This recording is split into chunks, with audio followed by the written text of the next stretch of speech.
Welcome to the Dumbbell Single Arm Starfish Crunch, a fantastic core exercise that targets your abdominals, obliques, and engages your hip flexors. You'll also be working your shoulder and arm on the weighted side.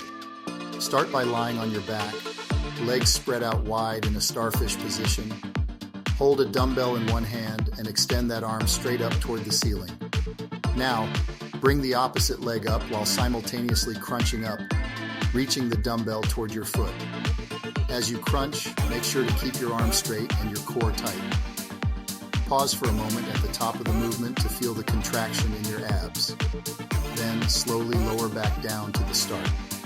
Maintain control on the descent, avoiding any jerking motions. Do 10 to 12 reps on this side. Then switch the dumbbell to the other hand and repeat for the opposite leg.